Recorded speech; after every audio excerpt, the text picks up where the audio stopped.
Today we will be taking this Switch Pro controller, replacing the shell, and adding these RGB lights into the inside of the controller. Anyways, roll the intro.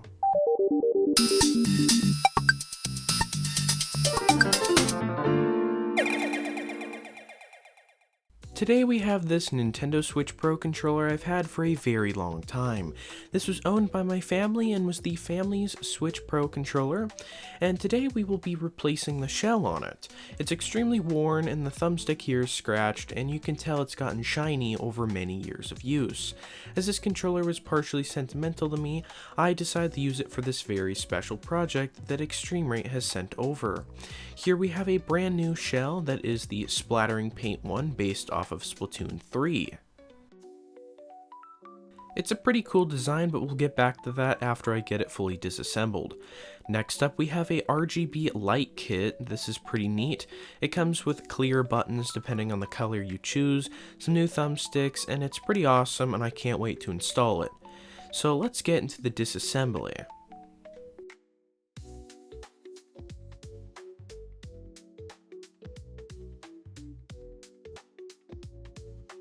To do this mod, you will need a basic electronics screwdriver kit.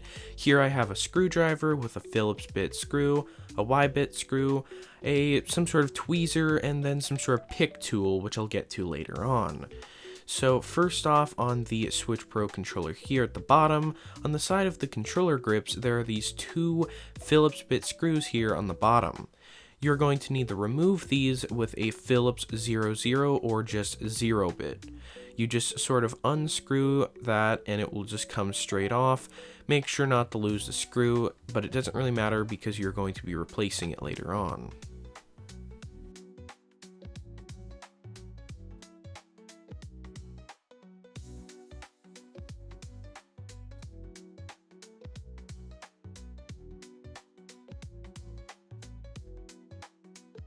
After removing those screws, the covers will come off just like that, and on the back here there are now 4 more exposed Phillips bit screws, so unscrew these.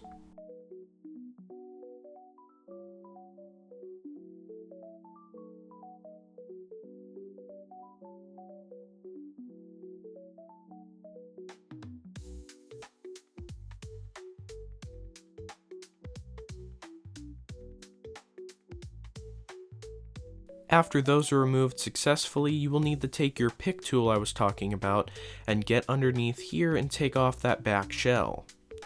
Now you will need to take out the battery. Pretty simple, just pops right out. Now there are a couple more Phillips bit screws. There's 1, 2, 3, 4, 5, I believe.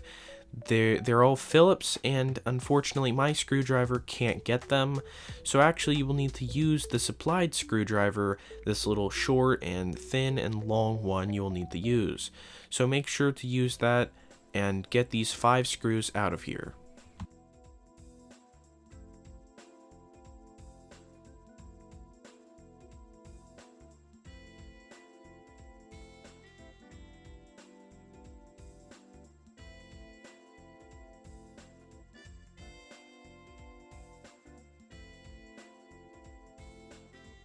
Once you have those 5 screws out, the shells is going to be sort of stuck together because of the rumble motors.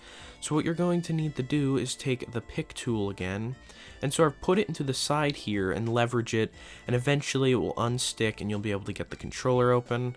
I got one side loosened, now I'm going to move on to the other. Just sort of put it in between the 2 halves. Be a little bit careful with this. And then once that's done, the 2 halves will separate in the middle, like that. And then there's going to be a ribbon cable attaching both sides.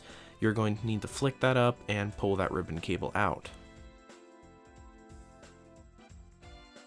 Once you're done with that, go ahead and remove these thumbstick covers as they are going to be a little bit damaged and will need to be replaced.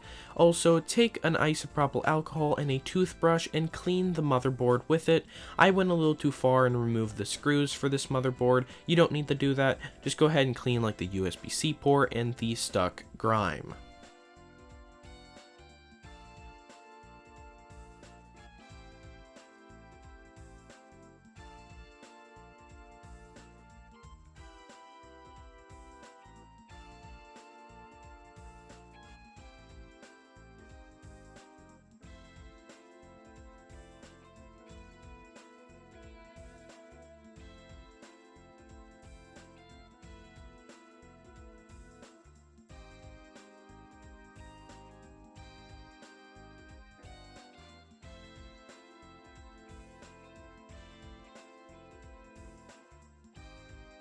Here I'm re-screwing in the 2 screws I accidentally removed unnecessarily, so make sure if you're going to do that to put them all back the way they were. Now moving on into the front half, which is going to be the most important, take your pick tool and sort of loosen this connector holding the trigger assembly ribbon cable in. Take some sort of tweezers. Here's a pair of ceramic tweezers. You're going to remove that. Now there's 2 more screws here. Go ahead and remove those 2.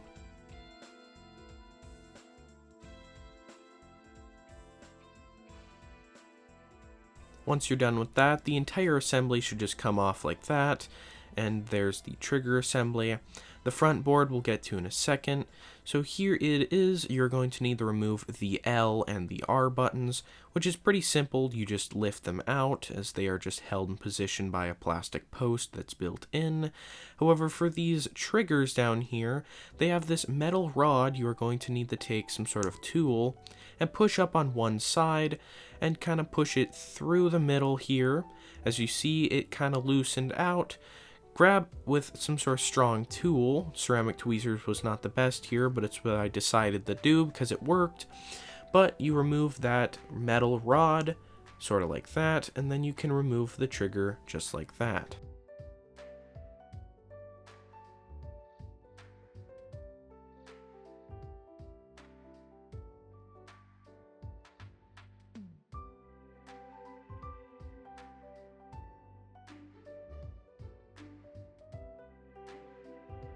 Now you're going to remove these gray membranes. 2 are held with these thick posts that kind of go through the plastic. It takes a little bit of tugging, but they come straight out. The others are barely held on. Those come straight off. Again, for the other one, you kind of put it in the middle there, and then you kind of have to pull up on it, and it will come out. Not that difficult. If you're doing the LED mod, you will need to remove this ribbon cable. If you're not, this is not a big deal. However, if you are, this was a little tricky for me to do. You kind of have to get up in here and peel it off. It's very similar to a sticker, so it was rather fragile. So if you try and take this off, you most likely won't be able to reuse it again, which I'll get to in a second. Now, you can see I'm trying to peel it up here. This was rather tricky to do, and I ended up damaging it because it's just not really easy to remove this. However, once you get it, going and you are able to weaken that adhesive, it comes off rather easy. However, don't think you're going to be able to reuse that often.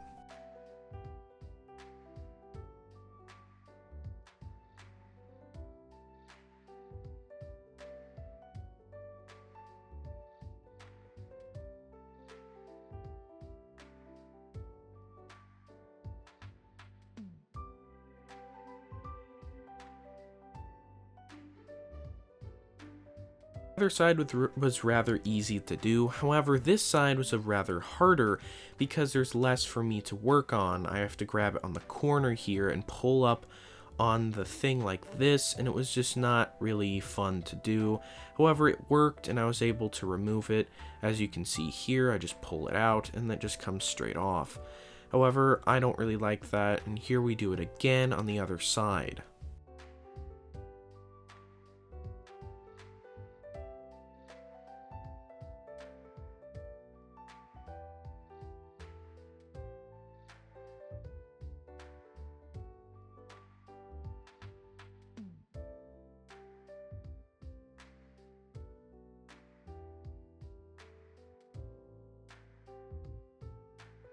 This is definitely not a beginner's task. If you're going to look into doing this, I would say not your first time.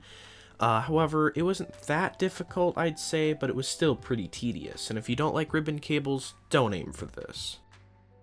Alright, here we have the shell that eXtremeRate supplied us today for this video. We have the new shell, a pair of screwdrivers with some screws, new thumbstick pad things, and some new buttons, which I'll get to later on, but I most likely won't be using them. Here's the buttons. They're pretty nice, soft plastic. The thumbstick caps are a nice purple. However, with the LED kit, I get clear ones, which I'll get to later on. Let's take a look at the shell and see what we got. Here's the soft painted left bumper thing. Here's the shell that is looking sweet. Here is the back, and then here's the other side, which is a nice matte yellow.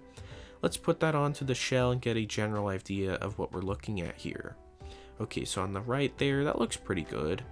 Damn, that's pretty nice. Let's put the left one on. Yeah, that looks pretty good.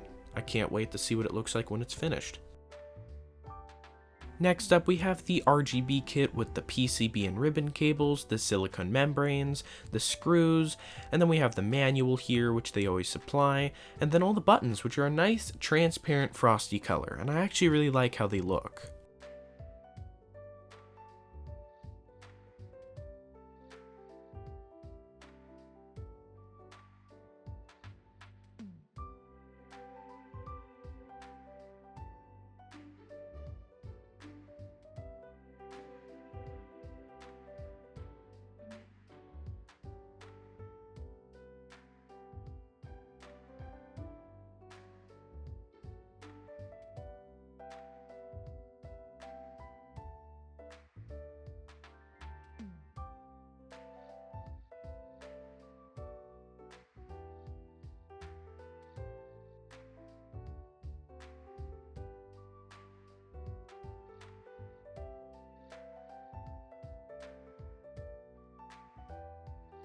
You are going to actually need some other parts from the rest of the controller, so go ahead and remove the front PCB with these 2 screws.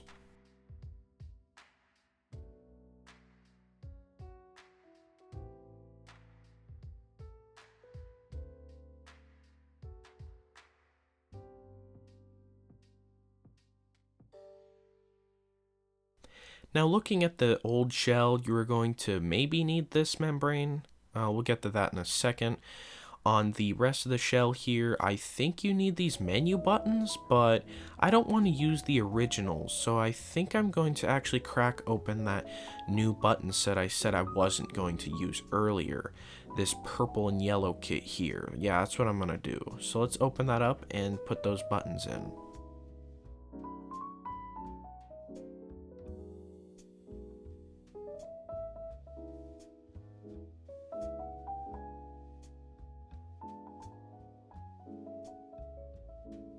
Again, you are going to need this LED indicator thing in the original shell. They don't supply this, so go ahead and farm your own one. So go ahead and put the home button in there. It needs to go in a very certain way or it won't work properly. There you go. And you just put that back in there and it should work just fine.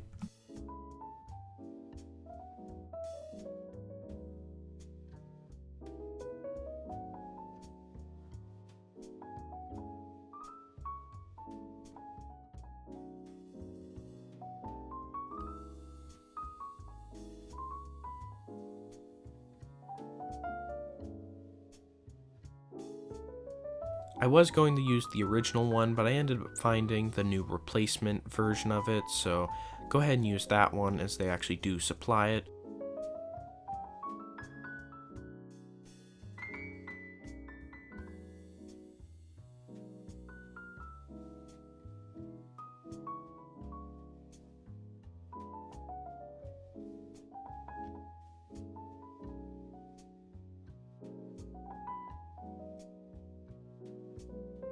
Now with that done, you are going to need to get the PCB for the front half, which is basically an identical copy of the original.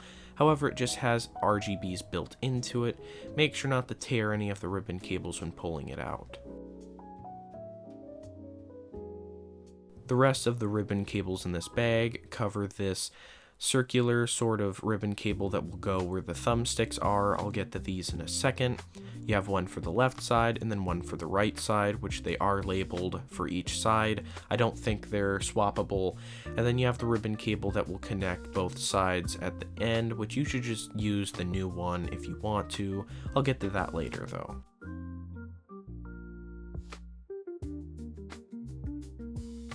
Not much to do here, but once you're done with the buttons, you just sort of put this PCB here, and then you just screw in the 2 screws.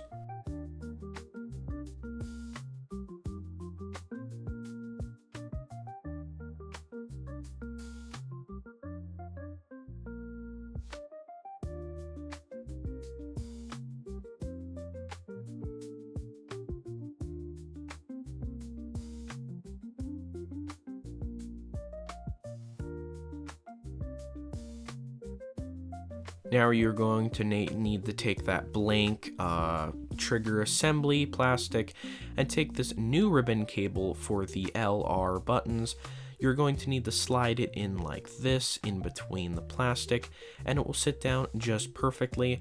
However, note that there is no adhesive on this, so it is relying on the plastic to hold it in position, so you may need to reseat it constantly to get it in the position before putting the membranes on.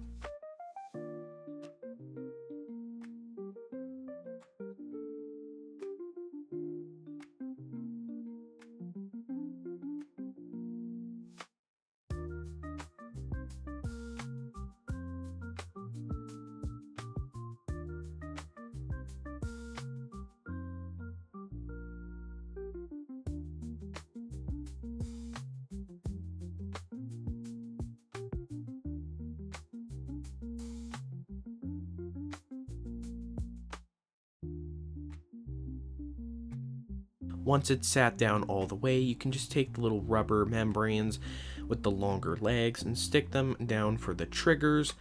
You sort of pull them down with the plastic tweezers. These work fine, but I ended up using my ceramic ones as they are stronger. Same for the other side, not that difficult, just pull them up through the bottom.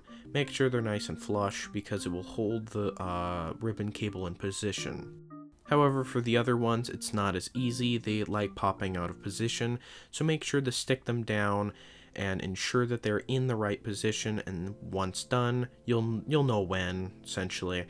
But then once you're done with that, you just need to stick it down, make sure the membrane is in position. Then you can just take the L and R buttons, just put them in place, not that difficult. Same for the other trigger or bumper, whatever these are called nowadays. Then you can just take the ZL button and you just put that in. Make sure to put that metal rod in there. If you don't put that in there, it won't work right. Just shove that in the position.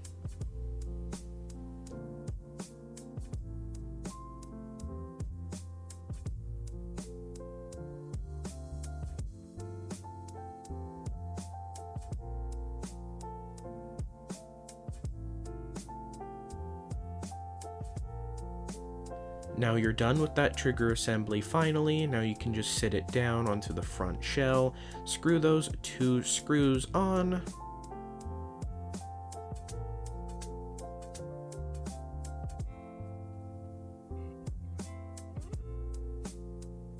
Now you'll just need to push out this connector a bit. Just be a little careful, make sure you're not going too hard at it as these can break.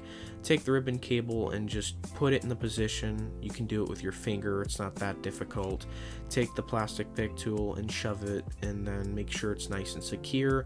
Once that's done, the other ribbon cable will need to be put into this flippy kind. You'll need to lift it up and sort of push it against the plastic, and then you're done with that. Here we have this sort of T-shaped ribbon cable. Lift up that latch and then take that ribbon cable and plug it into that latch. Make sure it's nice and secure. Once that's done, you can just close it. Then you can take the ribbon cable and bend it so it's nice and folded. And then you're going to need to take it and remove this adhesive. It was a little tricky to do, and I had to use an old pair of tweezers to do that. However, you will take it and then you will bend it a little bit. You'll need to curve the ribbon cable, stick it like this. You'll need to do 1,000 adjustments with the tweezers they include, which is this nice plastic one. Feel free to keep re-adhering it, as you can just stick it down, though be careful with it and take your time.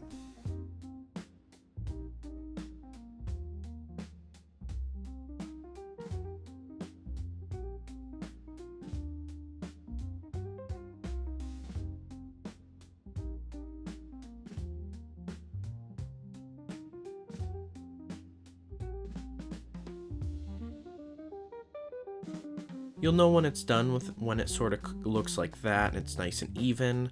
Then same for the other side, a bit of a better close-up on that latch. You just sort of need to lift it up, and then you can take that ribbon cable and put it in the position with some sort of tweezers. Just kind of wiggle it, and then you can just push it down and it's done. Same process as the other side, essentially. Remove that adhesive and do the 1,000 different adjustments with that plastic tweezer.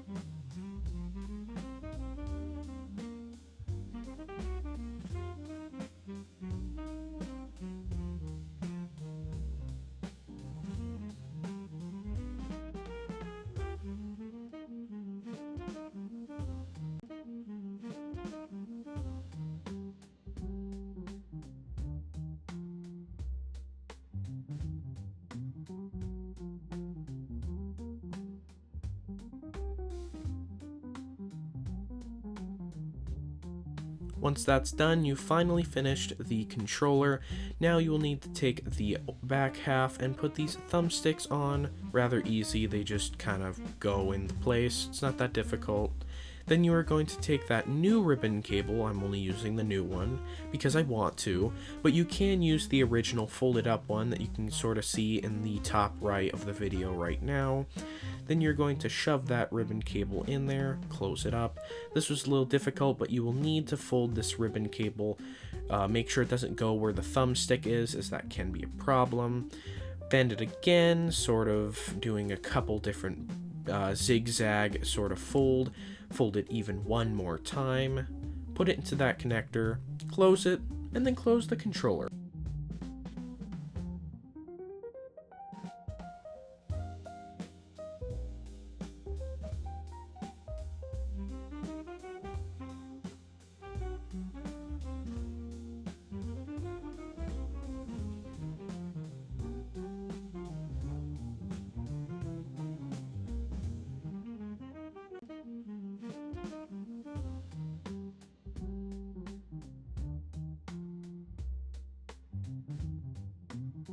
Once you're done with that, go ahead and screw the 5 Phillips bit screws on the back. Just take your time and make sure they're going in there nice and strong, but don't go too far, and make sure to unscrew and re-screw it in to tap those screw posts and don't ruin them.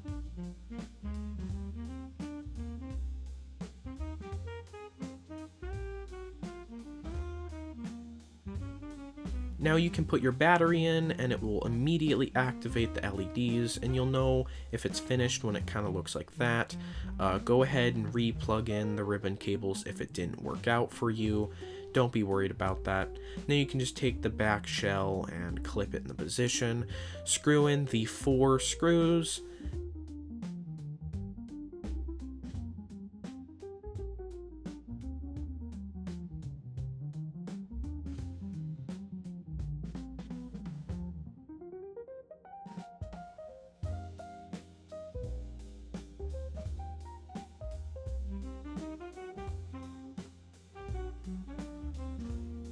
Then once you're done with that, you can take the left controller grip, screw it on nice and tight.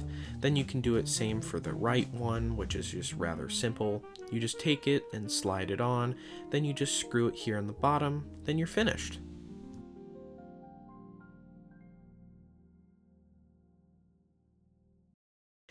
Today's sponsor is eXtremeRate. Take this shell, for example. You can get this for only $25 with any parts you need, screws, buttons, and the shell. Then you can get it in almost every single color you could imagine, reflective, transparent, anything. You can also get the RGB kit in multiple different colors. Anyways, please check them out in the description. The final product is pretty awesome. This controller is very beautiful. However, I ended up selling this one for I believe $135, as that's how much this work cost me, and it was not that difficult to do, so if you want to build your own, go ahead and try it. It was pretty fun, and this controller looks really cool. I really like how high quality the buttons feel, and it's definitely a really good replacement if your controller has gotten quite beaten up. Maybe instead of getting a brand new controller, controller, just try a mod like this. Because if you look, I got RGBs in my controller for heck's sakes. This controller's been upcycled into a new condition, and I just really like it, and a nice fellow got it. I made a little YouTube short about that, and I'll link that in the description down below.